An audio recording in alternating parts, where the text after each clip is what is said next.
गिबि गिबियावनो आङो प्राइम 24 हेडलाइननिसिम आंनि गोसो गोरबोनिफ्राय साबायखर बावनाय थाबाय। आङो माने नैबे 2021 मायथाइनि 27 मार्चआव जानो गोनां जोंनि एसेम्बलि इलेक्सननि सोमोन्दै मोननैसो खेंफोरथि होनो सानदों। खेंफोरथिनि माबायानो जाहैबाय जोंखौ जोंनि NDFB नि माखासे जोंनि धेमाजि डिस्ट्रिक्टनि दैदेनगिरि बिथांमोना जोंखौ माने माखासे खोथा बानस'लाबायदों। बेनि थाखाय आं दिनै खेंफोरथि होनो रायजोफोरनि सिगाङाव ओंखारदों।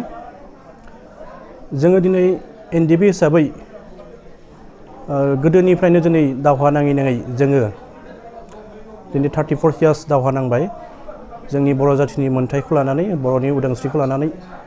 नाथाय दिनै उदांस्रि खालामनो हायाखैबाबो थांनाय 2020 मायथाइनि 27 जानुवारियाव जेनाखि बर'नि 3थि एकट जालांबाय, बे एकटआव जालांनाय माखासे जोंनि बर'नि माखासे मोन्थाइफोर जेनाखि सुक्तियाव जालांनाय बेफोरखौ जाफुंहोनो थाखाय जोङो दिनै BJP खौनो सापर्ट होनांगौ होननानै जोङो धेमाजि डिस्ट्रिक्ट एक्स NDFB नि जानानै जोङो थिरांथा खालामनाय जादों। मानो होनना बुङोबा दिनै गोजौनिफ्राय जेबो जोंनि सायाव जेबो निर्देश फैयाखै बा अर्डार फैयाखै। कंग्रेस बा BJP खौ होनांगौनि जेबो माबा फैयाखै। बेनिखायनो जोङो गावनो माने साननानै बा माबा खालामनानै डिसिजन लानानै बे थांखिखौ लानाय जादों। नाथाय माखासे मानसिया जोंखौ सन्देरफादों। बे बाथ्राया नंखाय। दाख्लै देखापामा मोनसे जथुमा जादोंमोन 4 फेक्सनखौ लानानै, लोगोसे बेयाव सारेन्डारखौबो सोदेरनाय जादों। नाथाय बेयाव जोङो आफाद हिसाबैसो खौसे जोङो खौसे जागोन होननानै बुंदोंमोन। नाथाय इलेक्सनाव सोरखौ भट होगोन बा सोरखौ सापर्ट खालामगोन बेनि सोमोन्दै जेबो डिसिसन जायाखैमोन। डिसिसन जायैसोनो बिथांमोना एडभान्सै माखासे प्रेस मिट होदों। बेखौ जोङो नुनानै दुखु मोनदों। बेनि थाखाय जोङो दिनै प्रेस मिट होनो गोनां बाध्यता जानाया। जोङो दिनै जोंनि बर'नि रायजोनि थाखाय बा बर' रायजो राजानि थाखाय जि गांनाय उखैनायखौ सुफुंनो हागोन होननानै जोङो दिनै NDFB आफादाव ओंखारलांदोंमोन। दिनै जोङो एसेबाबो माबा मोनसे होफैनो हागोन होननानै जोङो आसा दङ।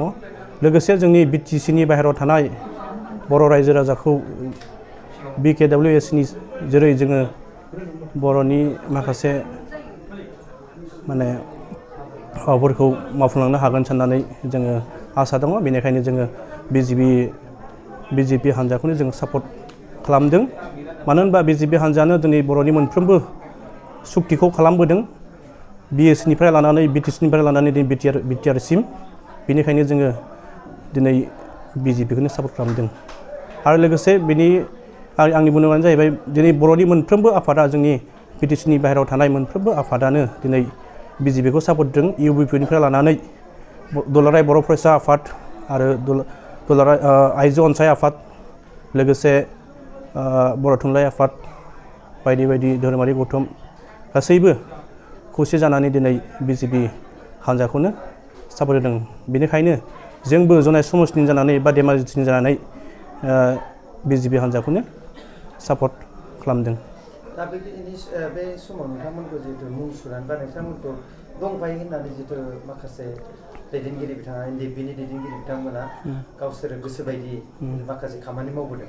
दिनै मोनफ्रोमबो हारिनि माहारियारि आफादफ्रा जिहेतु खौसे जानानै दिनै खामानि मावदों। बेनि गेजेरावनो NDFB नि सानैसो मानसिया बा माखासे सुबुङा बर'नि माखासे दा बर'नि हेंथा होनांगोन, बे बर'नि हेंथा बायदि खामानि मावनाया बेसेबांसिम साक्सेस जागोन बा बिथांमोना मा मावफुंनो हागोन होननानै साननो हायो नोंथाङा? आंनि नुनायावथ' बियो साक्सेसआथ' जानाया बहुद गोजाननि खोथा। मानो होनबा दिनै गभर्नमेन्टआथ' BJP आनो फैखागोन। दिनै BJP गभर्नमेन्ट फैनायाव बिथांमोननि जिथुनाखि साननाय, जिथुनाखि मावनाय, बियो जाफुंगोन होननानै आं आसा खालामा बा खालामाखै। प्राइम 24 बड'लेण्ड बुब्लि लोगोसे आर'नाइ रादाब नोंथांमोननिसिम आंनिफ्राय जोबोद रोजा साबायखर थाबाय। फैगौ 27 अक्ट' बिसायख'थि जानानै फैगासिनो दङ। बे बिसायख'थिनि सोमोन्दै सिलापथार दख'रानि सिङाव थानाय खौसेथि बर' सुबुं आफादजों लोगोसे सिलापथार दख'रानि दुलाराय बर' फरायसा आफाद, सानराइज NDFB, आइजो अनसाय आफाद, लोगोसे बर'नि रोंगौसा इन्टेलिजेन्ट बिथांमोनखौ लानानै जोङो जोंनि दख'रानि सिङाव थानाय मोनफ्रोमबो बर' गामियाव जोङो गिदिंनानै मोनबाय जे हाबनानै जोङो बुजिनानै मोनबाय फैबाय थागोन इलेक्सननि भट होनांगौआ रोखा जाबाय जे बर'फ्रा BJP भट होनायनि थांखिखौ लाबाय। मानो होनोब्ला जोंनि गामिनि बर' हारिफ्रा जोंनि जिथुनाखि मावनो गोनां खामानि BKWSC बेखौ मावफुंनायनि हेफाजाब होनायजों लोगोसे आरो बर'नि माखासे आफादफोरखौ हेफाजाब होनायजों लोगोसे दिनै बिथांमोना बुजिना मोनबाय जे जोङो BJPनो भट होनांगौ आरो बर'फोरनि आफादफोरा जि सानदों बे थांखिखौनो जोङो बर' हारि हिसाबै गामिनि रायजो राजा हिसाबै जोङो बेखौनो मानिना लागोन होननानै जोंखौ आसा होबाय।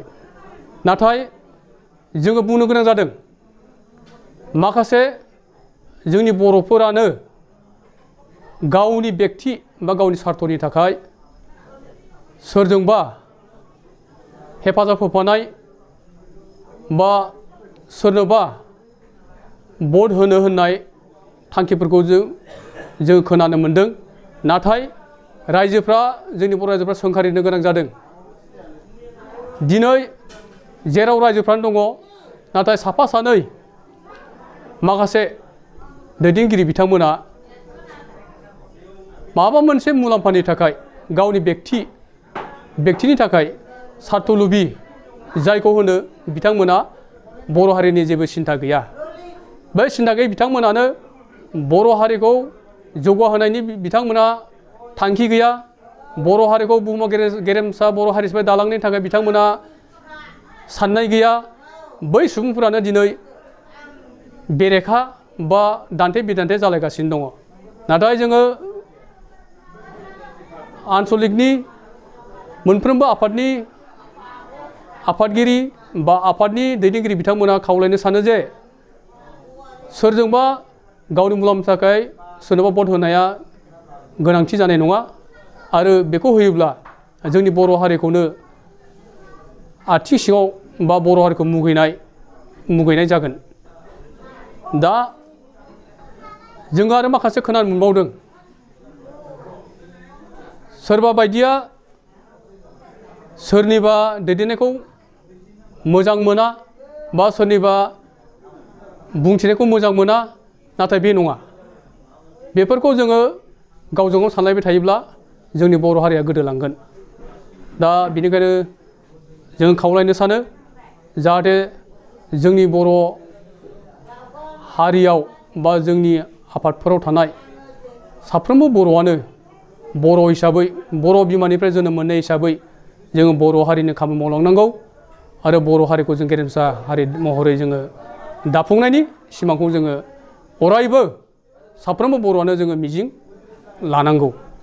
दा आङो प्रेस मिटनि गेजेरजों बेखौनो बुंबावनो सानो फैगौ 27 अक्ट'आव जानो गोनां जिथुनाखि एसेमब्लि बे एसेमब्लियाव जोङो थोंजोङै बुंनो हायो जे जोंनि 114 नं जनाय समस्ति बबन पेगु जिथुनाखि बिजाथि बिथाङा देरहागोन बिपुल बर' देरहागोन आरो बेहाय बेले बेजे रावबो जेबो साननो बा माबा मोनसे साननांगौ जेबो गैया थाया। मानो होनब्ला जोङो सोदांना मोनजोब्बाय जोंल' नङा जोंनि बर'नि अनगायैबो गुबुन हारियाबो माखासे BJPनि दैदेननाय माखासे BJP सरकारनि सामलायनायखौ बयबो हारियानो मोजां मोनदों।